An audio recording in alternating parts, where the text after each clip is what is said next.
अऊज़ु बिल्लाहि मिनश्शैतानिर्रजीम बिस्मिल्लाहिर्रहमानिर्रहीम। मैं कारी ग़ुलाम हसनैन आपकी खिदमत में हाज़िर। अल्लाह के फ़ज़ल व करम से हमने सिलसिला नमाज की तस्हीह को शुरू किया हुआ है। इससे पहले हमने तकबीरत तहरीम, सूरह अल-हम्द और सूरह कौसर आपके सामने बयान कर दिया है कि कैसे पढ़ना है और नमाज के अंदर सूरह अल-हम्द, सूरह कौसर की क़राअत कैसे करनी है। आज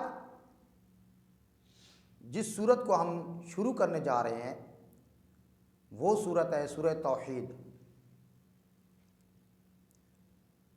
बिस्मिल्लाहिर्रहमानिर्रहीम। इब्तिदाई में हमने बिस्मिल्लाह के बारे में आपको बता दिया है कि बिस्मिल्लाह को कैसे पढ़ना है। सूरह तौहीद की पहली पहली आयत करीमा है कुल हुवल्लाहु अहद। याद रखें, पहला पहला जो लफ्ज़ है वो है कुल। कुल यानी कह दो, कौफ को मोटा पढ़ना है। अगर हम काफ की कुल के साथ पढ़ेंगे तो वहाँ पे उसका माना बनेगा खाओ के, कुल। लेकिन अगर हम दो नुक्तों वाली कौफ की बात करें इसका मतलब है कह दो। इसलिए ज़रूरी है कि कौफ और काफ को, इन दोनों को पढ़ने में दिक्कत और कोशिश करनी चाहिए कि कुल पढ़ने के बजाय कुल न पढ़ा जाए। क्यों? इसलिए कि अगर हम कुल को कुल पढ़ेंगे तो माना बदल जाएगा। कौफ नरम तालु से और मोटा पढ़ना है। कुल हुवल्लाहु।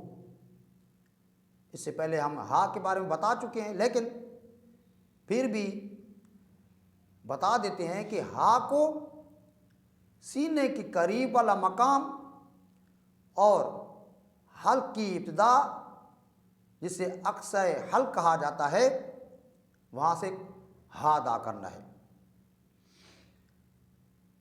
हा नहीं पढ़ना, हा पढ़ना है। कुल हुवल्लाह। आगे है वल्लाह में लाम जलाला भी कहते हैं, अल्लाह का नाम है। अल्लाह के नाम से पहले चूंकि हर्फ पे ज़बर है इसलिए इसको मोटा पढ़ेंगे, हुवल्लाहु। ध्यान रखें कि हा को हा नहीं पढ़ना, यानी ऐसे नहीं पढ़ना कुल हुवल्लाहु, इससे माना भी बदल जाएगा। और हा के तलफ़ुज़ को हा पढ़ के हमने आयत करीमा के अंदर हमने गलती की। तो लिहाजा क़राअत में जब सूरह अल-हम्द के बाद सूरह तौहीद पढ़ी जाए तो पहली आयत करीमा की कौफ को मोटा और हा को भारी और अल्लाह हो को भी हमने भारा और मोटा पुरहुजम पढ़ना है और अक्सर हल्क से अदा करना है। अगला है अहदुन। अहदुन लफ्ज़ है अहदुन की दाल की तनवीन के साथ और हा को वस्त हल्क से अदा करेंगे। हा को भारी और हा को पतला पढ़ेंगे।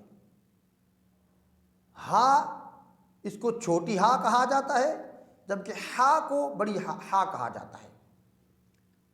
तो वस्त हल्क से अहदुन है, वक्फ के कवायद के पेश नज़र दाल को साकिन कर देंगे तो बन जाएगा कुल हुवल्लाहु अहद। अल्लाह के नाम पर चूंकि अल मद्दी है तो हरकत बराबर लंबा करेंगे। इस आयत करीमा में सिर्फ एक हर्फ मद्दी आया है। अगली आयत है अल्लाहु समद। अल्लाह, यहाँ भी अल्ले मद्दी है और लाम अल्लाह है। इससे पहले हमजा पर ज़बर है, पुरहुजम पढ़ेंगे और मोटा पढ़ेंगे। अरबी में कहते हैं इसको तगलीज़ पढ़ना, ता गैन लाम या ज़ा, तगलीज़। तगलीज़ का जो माना है वो है ताज़ीम।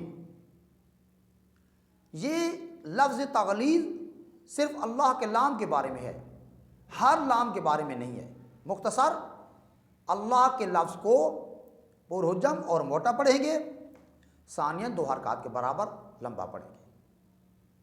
अल्लाह के बाद हा की बात करें तो वो भी सीने के करीब वाला मकाम, और हल की इब्तिदा में जहाँ पे खड्डा मौजूद है इस जगह को हंजरा कहते हैं। यहाँ से हमज़ा और हा अदा होते हैं, तो अल्लाह का जो हमज़ा है वो भी हंजरा से अदा करना है, और अल्लाह हो का जो हा है इसको भी हल की इब्तिदा से ही अदा करेंगे। अज़ीज़ान गिरामी, उसके बाद है अस्समद। अस्समद सौद सीन, सीन को बारीक पढ़ते हैं, सौद को पुरहुजम और मोटा पढ़ते हैं। ये कब मोटा होगा? तब जब हम ज़ुबान की जड़ को बुलंदी की तरफ उठा के पढ़ेंगे। अल्लाहु समद। याद रहे कि दोनों आयत करीमा जो मैं बयान कर चुका हूँ उनके एंड पे दाल आया है।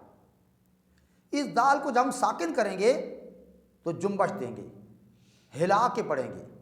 अरबी में इसको कहा जाता है कलकला, उर्दू में कहा जाता है जुम्बश देना, हिलाना। अल्लाहु समद, दाल पे कलकला और जुम्बश दे के पढ़ेंगे। उससे आगे है लम यलिद। जैसे भी मैंने पढ़ा है लम यलिद, इस तरह इसको नहीं पढ़ना। यह है लम यलिद।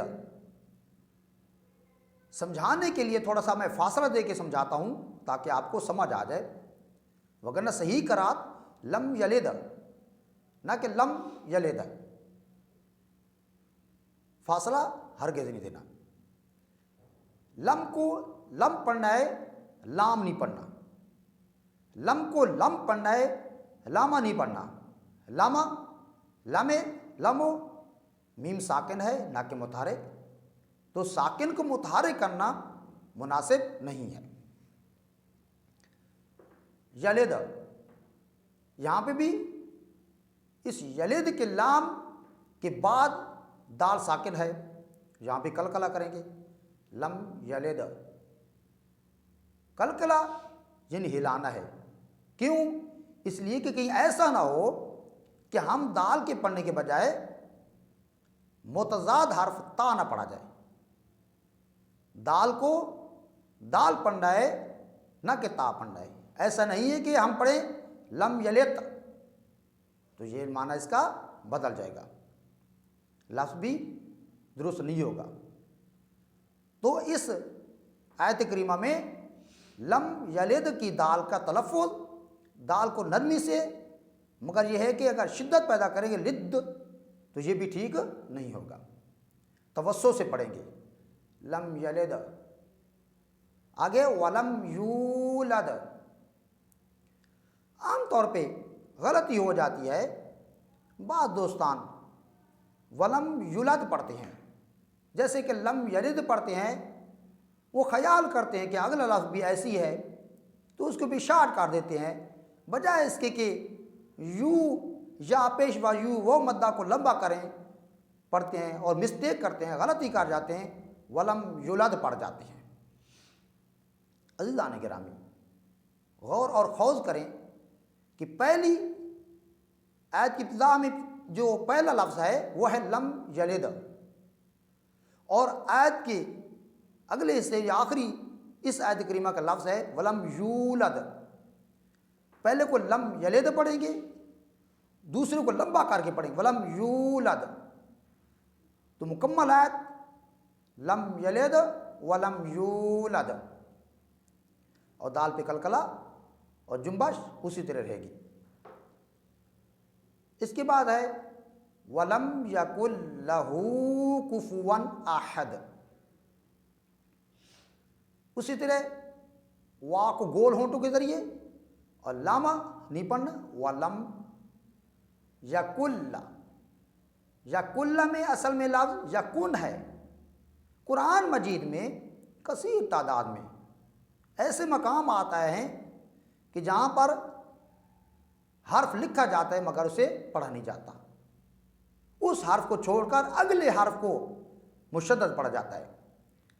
सेम इसी तरह वलम यकुल्ला में भी वलम यकुल्ला में वलम यकुन लहू है, वलम यकुन लहू। तो ये अलग है कानून है हुरूफ जर मलून का, अभी यहाँ पे बयान करने की हरगिज़ ज़रूरत नहीं है, मुख्तसार करें। हमने यहाँ पर वलम यकुल लहू पढ़ना है, लाम की शिद्दत पढ़नी है, ना कि नून का सकून पढ़ना है। ऐसे हरगिज़ नहीं पढ़ना वलम यकुन लहू। तो कुन की नून को छोड़कर हम लाम को पढ़ेंगे। वलम यकुल लहू। और आपको इल्म होना चाहिए कि हू को 2 हरकत बराबर खींचेंगे। क्यों? इसलिए कि यहाँ पर भी एक हर्फ मद्दी मौजूद है और वो है वाव मद्दी। हुर्फ मद्दी के बारे में तफसील से इससे पहले मैं बता चुका हूँ, हर जगह बार बार तफसील करने की ज़रूरत हरगिज़ नहीं है। मुख्तसर हू असल में हा पेशवा हू है, तो यहाँ पे वाव मद्दी है। कुफुवन अहद, कुफुवन अहद। आमतौर पे गलती हो जाती है, कुफवन अहद पढ़ते, कोफोवान पढ़ते हैं। मुमकिन है कि बाज़ लुगात में कोफोवान भी दुरुस्त हो, कुफ अन भी हो, कुफ वन भी हो, लेकिन हम आपको एक बात के बारे में तंबीह करेंगे कि जो कुरान मजीद पे लिखा हुआ है क़राअत में भी ऐसे ही पढ़ें। कुफुवन अहद, कुफुवन अहद। अहद की बात हम पहले कर चुके हैं। इसकी दाल की बात करें तो जैसे हम पहले बता चुके हैं कि दाल पे कलकला और जुम्बश देंगे। अल्लाह के फजल व करम से हमारी ये सूरत कंप्लीट हुई। मैं इस सूरत की दोबारा से आपके सामने तिलावत कर देता हूँ। बिस्मिल्लाहिर्रहमानिर्रहीम। कुल हुवल्लाहु अहद, अल्लाहुस्समद, लम यलिद वलम यूलद, वलम यकुल लहू कुफुवन अहद। आज के सबक में हमने सूरह तौहीद के तलफ़्फ़ुज़ को सही पढ़ने की सादत हासिल की है। उम्मीद वासिक रखता हूँ इंशाअल्लाह ताला आप भी मेरे इस दर्स को समझेंगे और बाद में प्रैक्टिस करेंगे। याद रहे कि कोई भी दर्स क़राअत व तजवीद में सुनने के बाद उसे दोहराया जाए तो तब इंसान उसको सीख सकता है। बाज़ चीज़ें होती हैं जो इंसान सिर्फ ज़हन में बिठाने के लिए काफ़ी होती हैं कि बात ठीक है ज़हन में आ गई, और बाज़ चीज़ें होती हैं उनको अमलन भी इजहार करना होता है। तो चूँकि कुरान मजीद ये अल्लाह की कलाम है और हम अजम हैं, हम अरब नहीं हैं, हमारे अंदर लग़ज़िशें और कोताहियाँ होती रहेंगी, लेकिन दूर करने की कोशिश करनी चाहिए।